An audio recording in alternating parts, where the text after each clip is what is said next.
Em 1630, o açúcar era o ouro branco do mundo, e quem controlasse a produção açucareira controlava boa parte do mundo. Do outro lado do Atlântico, havia-se então a maior empresa privada que já existiu no mundo e financiaram a maior armada da história. O objetivo? Arrancar o Brasil das mãos de Portugal e Espanha. De 40 navios holandeses vêm em direção ao Brasil. A Holanda queria metade do país e não vinha para negociar. Agora é tempo de açúcar manchada de sangue, traições, revoltas, guerras e a construção de uma cidade moderna no meio de uma guerra nos trópicos. No vídeo de hoje, você conhecerá a história da invasão holandesa no Brasil, a história de como o nosso Brasil quase virou a nova Holanda. E aí, pessoal do YouTube, tudo bom com vocês? Meu nome é Heron Fernandes e sejam todos muito bem-vindos a mais um vídeo meu aqui no YouTube. Pouca gente se recorda das aulas de história, mas fato é, a Holanda colonizou o Brasil por mais de 20 anos. Colonização essa que foi bem mais expressiva do que a colonização francesa que houve anos antes. Foram anos de batalha, alianças improváveis, resistência colonial e muita disputa pelo açúcar brasileiro. E se você, assim como eu, não quer que os holandeses invadam a sua casa e tomem metade dela para si, deixe seu like, compartilhe e se inscreva. Fazendo isso, você me anima a continuar com o canal. Capítulo 1. O Ouro Branco. Em 1494, Portugal e Espanha assinaram o Tratado de Tordesilhas, um tratado que dividia o Novo Mundo entre si. Mas havia um pequeno e ao mesmo tempo grande problema. Os portugueses chegaram ao Brasil com uma expectativa continental, a expectativa de que aqui houvesse grandes reservas de ouro e prata, assim como os espanhóis haviam encontrado em suas colônias na América Espanhola. Entretanto, a realidade tende a ser decepcionante, e os portugueses não acharam essas riquezas, pelo menos não de imediato. Foi então que os portugueses perceberam que se quisessem lucrar com essa terra, teriam de achar um outro caminho. É aí que os colonos lusitanos perceberam que o solo da Bahia, na verdade o solo de todo o Nordeste brasileiro, era muito fértil e o clima era quente e ensolarado, condições perfeitas, quase que ideais para a produção de cana-de-açúcar.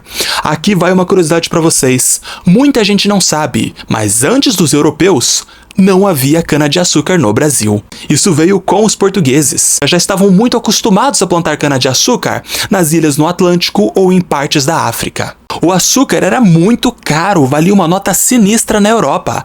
E nesse tempo, o principal país que investiu na produção açucareira brasileira não foi Portugal, foi a Holanda, através de investimentos, através da iniciativa privada. E isso era ótimo para os portugueses, que não tinham dinheiro para criar tantos engenhos de açúcar, e ótimo para os holandeses. Só não era bom mesmo para os escravos que, eram escravizados por isso. Só que havia um grande problema. O Tratado de Tordesilhas gerou descontentamento nas outras potências europeias.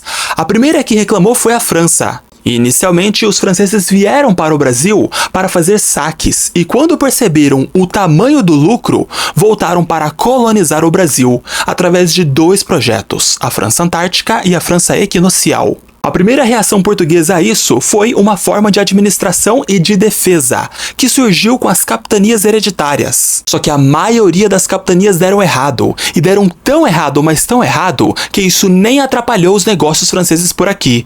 No final de tudo, os portugueses se uniram e conseguiram chutar os franceses do país. Caso você tenha interesse em saber o que foram as capitanias ou a invasão francesa, tem 2 vídeos no canal dedicados a esse tema. Nessa época, quem governava Portugal era um rapaz jovem de 20 e poucos anos, o Dom Sebastião I, que era um jovem sonhador e idealista, era obcecado pela história das cruzadas e era doido para se tornar um grande rei, do tipo que vira lenda, do tipo que entra para a história. E na época, um sultão marroquino pede a ajuda de Dom Sebastião I para recuperar o trono que lhe foi tirado à força. Para Dom Sebastião, isso era uma oportunidade de entrar para a história. Tudo isso os levou à famosa Batalha de Alcácer Quibir, a famosa Batalha dos Três Reis. E adivinha, deu tudo errado. Os 3 reis envolvidos, incluindo o próprio Dom Sebastião, morreram. Todo mundo morreu! Acabou. Mas o pior de tudo, Dom Sebastião morreu e não deixou herdeiros. Isso causou uma crise em Portugal. Agora quem assume o poder seria o cardeal Dom Henrique I, que já era muito velho. Menos de 2 anos depois, o velho bateu as botas, morreu e deixou o trono português vago de novo. E aí haveria uma espécie de Game of Thrones, uma espécie de guerra pelo trono português. E quem venceu a disputa foi o rei Felipe II da Casa Habsburgo, o mesmo que comandava a Espanha. Durante os próximos 60 anos, Portugal foi governada por um rei espanhol. Mas aqui um detalhe importante que muitos deixam passar. Quando Portugal passa a ser governada pela Espanha, ela herda os inimigos espanhóis, que eram muitos. Até alguns aliados de Portugal viram rivais, como por exemplo a própria Inglaterra, só porque odiavam os espanhóis. Capítulo 2 – A Companhia Holandesa das Índias Orientais. Alguns anos antes, a região que hoje conhecemos como Países Baixos ou Holanda era parte do vasto Império Espanhol. Mas o local fervia em revoltas. O povo ansiava pela sua independência. Estavam de saco cheio de serem governados pelo rei Felipe II da Espanha. Exatamente porque a Espanha se meteu em um monte de guerras. E para sustentar a guerra precisava-se de dinheiro. E o que o rei fez? Basicamente sufocou os Países Baixos em muitos impostos. A população começou a se revoltar e começou a se preparar para a independência. Os nobres dos Países Baixos foram tirados de seus postos de poder pelo rei espanhol e começaram a financiar essa grande revolução. Para piorar e colocar mais lenha na fogueira, o próprio Felipe II e a própria Espanha eram oficialmente católicos e lutavam contra a reforma protestante. E o que isso tem a ver com a história? Bom, a maior parte do povo que vivia nos Países Baixos eram protestantes. Para muitos holandeses, isso não era só uma guerra pela sua independência, mas também pela sua liberdade religiosa.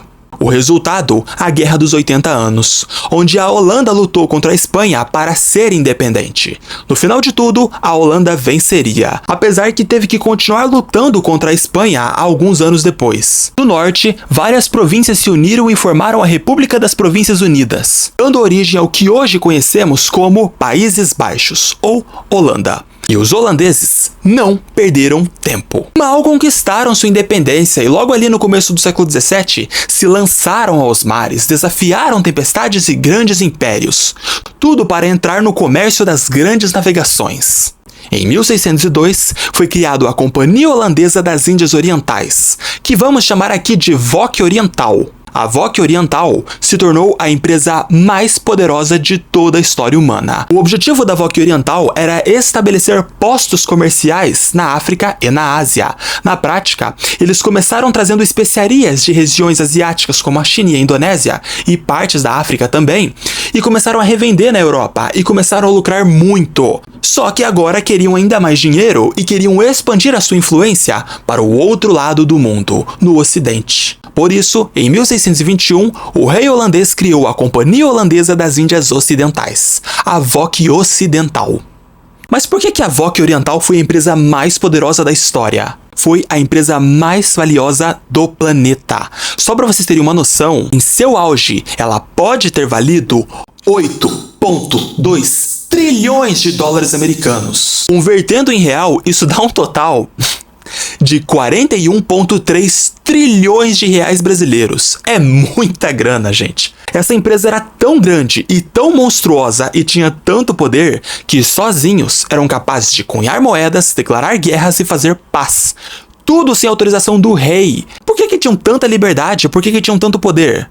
Tudo isso para não dependerem de uma autorização real do rei holandês que estava do outro lado do oceano. Só para vocês terem uma noção, a própria VOC Oriental foi mais forte do que o próprio rei holandês. Ela era mais forte do que a maioria dos países daquele tempo. E simplificando, tanto o objetivo da VOC Ocidental quanto o da VOC Oriental era lucrar com colonização, sobretudo com especiarias, açúcar e comércio de escravos. Mas por que o governo holandês não mandava o próprio exército para fazer o trabalho da VOC? Não seria mais fácil?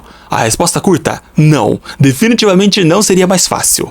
E os motivos disso são o seguinte. Primeiro de tudo, o governo holandês não tinha grana suficiente sozinho para se criar tantos navios, formar exércitos e, o pior de tudo, fazer uma guerra contra impérios poderosos como Portugal e Espanha. Tudo isso era muito caro, então o governo holandês criou a VOC Oriental e a Ocidental e investiu uma grana violenta nela, mas abriram as duas empresas para o capital privado. Agora, nobres de toda a Europa, sobretudo holandeses, podiam investir e lucrar uma grana com essa empresa. E segundo, um exército oficial, no caso o exército holandês, iria focar na conquista territorial, algo que nem sempre traz lucro imediato. Mas o foco da VOC, seja ela ocidental ou oriental, era o lucro, sobretudo o lucro rápido. A empresa meio que auto se pagava e ainda gerava impostos para o rei. E terceiro, na época, mesmo a Holanda se tornando independente, a Espanha não aceitava isso e a Guerra dos 80 Anos continuava. Nesse sentido, a VOC atuava como um auxiliar militar e frequentemente ajudava o exército holandês a atacar navios e colônias portuguesas e espanholas. E quarto, a VOC era interessante para não assumir a responsabilidade pelo que o rei holandês fazia. Se desse merda, o rei ia falar: eu não tenho nada a ver com isso, foi a empresa, vi aí com os caras. Mas como que o rei holandês ganhava dinheiro com tudo isso? Primeiro de tudo, uma taxa de licenciamento. A cada 21 anos, tanto a VOC oriental quanto a ocidental tinham que comprar essa taxa, que custava muito dinheiro. Segundo, imposto sobre o comércio.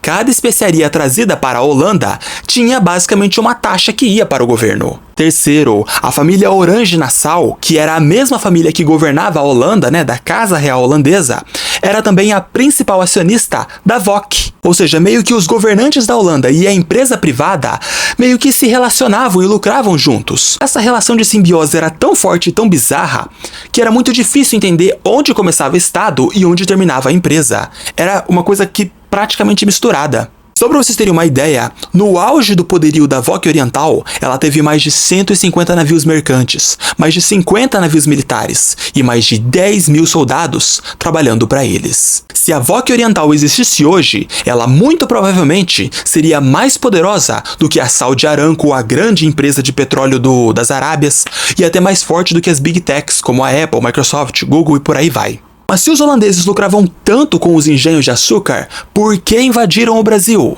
Porque o novo governante, o rei espanhol Felipe II, era um inimigo da Holanda e ainda travava a Guerra dos 80 Anos. Ele decidiu de um dia para a noite que a Holanda não faria mais comércio com o Brasil. Ele basicamente disse isso aqui: sabe aquela grana violenta que vocês investiram aqui no Brasil? Então, vocês vão ficar sem pra largar a mão desse otário. E é óbvio que não ficou por isso mesmo. A VOC, a elite, os investidores, toda essa galera era muito forte para deixar as coisas em paz. Agora, a guerra que começou na Europa atravessa os oceanos. Em 1624, os holandeses invadem o coração do Brasil, a capital, a cidade de Salvador. Imagina só a cena, 26 grandes navios trazendo 1.500 holandeses armados até os dentes. Os caras chegaram e arregaçaram e mataram uma galera. A população entrou em pânico e fugiu para não morrer. Os poucos defensores, os fortes locais e das cidades, não conseguiram combatê-los. Alguns foram assassinados e outros acabaram fugindo para não morrer. O governador Diogo Mendonça Furtado foi capturado e foi enviado em detenção para os Países Baixos. Mesmo sob ocupação, houve uma resistência de colonos e religiosos portugueses, que se organizaram em táticas de guerrilha, isto é, fazendo emboscadas e armadilhas. Um tempo depois, 52 navios espanhóis com mais de 12 mil homens, sobretudo espanhóis, desembarcaram aqui para catar os 1.500 holandeses de pau, e deu muito certo. A maioria desses holandeses foram assassinados, e muitos outros fugiram para não morrer. Mas isso não era o fim da história. A invasão holandesa estava só começando. Capítulo 3 – A Nova Holanda. 6 anos depois, ali por volta de 1630, os holandeses faziam uma nova investida. Dessa vez em Pernambuco, na capital, que era a cidade de Olinda. E o ataque é brutal. 50 navios de guerra holandeses trazem 7 mil neerlandeses armados até os dentes. E os caras vêm com tudo. Matam civis, destroem a cidade, fazem o que querem. Agora, a capital de Recife, que era a cidade de Olinda, será transferido para a cidade de Maurícia, uma cidade que os holandeses estavam acabando de criar. E essa ocupação foi sangrenta e longa. Ela durou 24 anos. Começou em 1630 e só terminou em 1654. Os holandeses também ocuparam a região de Sergipe, Maranhão e Paraíba. E um dos personagens que mais se destacam na nossa história é o Domingos Fernandes Calabar, que era um senhor de engenho aliado aos lusitanos, aliado aos portugueses e espanhóis, que lutou contra os invasores. Só que passava-se o tempo e os holandeses começavam a vencer todas as batalhas, e os portugueses e espanhóis não entendiam como isso era possível, até que um dia descobriram o motivo. O Domingos basicamente tinha virado a casaca, era um traidor e vendia informações importantes para os holandeses, para que então pudessem vencer. O castigo e a punição, nível Game of Thrones, brutal. Agarraram o cara, enforcaram e depois esquartejaram o malandro. Espalharam cada pedaço do corpo do cara pelas ruas da cidade, transformando tudo aquilo num cenário de horror e brutalidade. Algo que congelaria o coração de qualquer civil que não estivesse habituado com a violência de uma guerra. Agora, este território brasileiro que foi ocupado pelos holandeses será nomeado formalmente como Nova Holanda. Os holandeses escravizavam tanto indígenas, mas sobretudo africanos. Inclusive, trouxeram muitos escravos de Angola para o Brasil. Capítulo 4. A Era Nassau. Para governarem a Nova Holanda, a Voque Ocidental contratou um administrador, um alemão chamado Maurício de Nassau, que pelo próprio sobrenome, dá pra ver que tem aí uma certa ligação com a família real holandesa. E tinha mesmo, só que o cara não era nenhum rei ou príncipe, nada muito importante. Naquela época, ele era só um nobre influente. Nos dias de hoje, ele não seria um político, e sim um rico muito bem relacionado. Nassau chegou ao Brasil em 1637, e algumas fontes afirmam que ele chegou aqui no exato dia em que fez aniversário de 33 anos. Nassau rapidamente se destacou, ele se mostrou eficiente e muito responsável. Tinha uma grande paixão pelas artes, e inclusive trouxe muitos pintores europeus para pintarem a Nova Holanda, obras essas que fizeram muito sucesso lá na Europa. Além da arte, o Maurício também incentivou a ciência e a literatura, e ele também foi o grande responsável por fundar a cidade Maurícia, que a título de curiosidade, se transformaria mais tarde na cidade de Recife. E foi ele também o principal responsável por urbanizar e modernizar a cidade. Ele trouxe a modernidade de metrópoles europeias para uma cidade colonial. Nem mesmo a cidade de Salvador, que era a capital, tinha tanta modernidade. As ruas de Maurícia tinham ruas retas, praças, canais, pontes, fortalezas, canais de drenagem. Ele trouxe medidas de higiene e saneamento básico que limparam a cidade e que foram muito importantes para reduzir as epidemias que tinham no Brasil. Ele também retomou o comércio açucareiro. Até então, a maioria das cidades brasileiras foram criadas por necessidade colonial e administrativa, mas a cidade de Maurícia era uma cidade planejada, era muito moderna para os padrões daquele tempo. Na prática, o cara tinha tudo para ser herói, e muitos o consideram, mas veja bem, ele não era um herói, sobretudo porque era um escravocrata. Nassau nunca quis abolir a escravidão, mas bora continuar. Algumas fontes relatam que Nassau teria tirado dinheiro do próprio bolso para construir uma ponte em Recife. Já outras afirmam que ele não só acelerou, que ele construiu a ponte do zero com o seu próprio dinheiro. Entretanto, o mesmo teria se arrependido e queria o dinheiro de volta. Então, Nassau criou o mito do boi voador. Ele teria feito uma espécie de show para mostrar o tal boi que voava próximo à ponte, e teria entrado num palácio local, próximo do show, com um boi de verdade, para meio que mostrar para a população que tudo era real. Lá dentro, obviamente, havia um boi falso, feito com couro de verdade, com couro de boi, do qual ele encheu com palha e ergueu num guindaste para dar a impressão de que um boi de fato estava voando. Algumas fontes relatam que muita gente acreditou, e outras que dizem que aquilo só serviu para as crianças. Independente se a população que estava ali acreditou ou não, o Nassau era muito respeitado. Muita gente gostava dele. Ao que parece, até os próprios indígenas, que eram escravizados pelos próprios holandeses, meio que tinham um certo respeito por Nassau, porque diferente dos portugueses e espanhóis, os holandeses não escravizavam com tanta violência. E para melhorar a situação dos holandeses, os mesmos ainda davam liberdade de crença, ou seja, não forçavam os indígenas, ou então os africanos que vinham da Angola, a serem cristianizados à força. E assim como os colonos franceses fizeram uma aliança com tribos rivais dos portugueses, agora os holandeses iam fazer uma aliança com tribos rivais dos espanhóis, exatamente para auxiliarem na proteção da colônia. E claro, né, indígenas esses que não eram escravizados pelo próprio Nassau, que eram sobretudo tamoios e potiguaras. E foi em seu governo que algo histórico aconteceu, a liberdade de crença avançou ainda mais, pois foi no governo de Nassau que foi aberto a primeira sinagoga do Brasil, que inclusive sobrevive até os dias de hoje como um testemunho daquele período. Sinagoga, para quem não sabe, é o local de culto dos judeus, que equivaleria à igreja para um cristão ou mesquita para um islâmico. Só que com o tempo começou a surgir problemas entre a VOC e o próprio Nassau. Resumindo mesmo, a grosso modo, o problema era, a VOC estava de saco cheio do Nassau gastar tanto dinheiro com a colônia. Ao que parece, o Nassau tinha muita liberdade sobre o dinheiro e pegava muito da grana e investia no Brasil, ou melhor, investia na colônia holandesa. Até que em 1643 a grande briga veio e foi decidido, o Nassau deixaria o seu cargo e retornaria para a Holanda.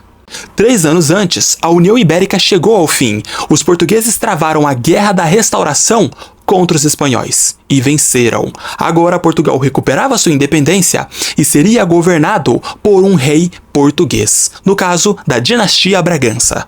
Enquanto isso, a Companhia das Índias Ocidentais cobrou os colonos pelos engenhos que eles haviam feito anos antes. Só que os colonos que aqui viviam, que eram sobretudo portugueses e holandeses, decidiram não pagar e se uniram aos portugueses para expulsar os holandeses daqui.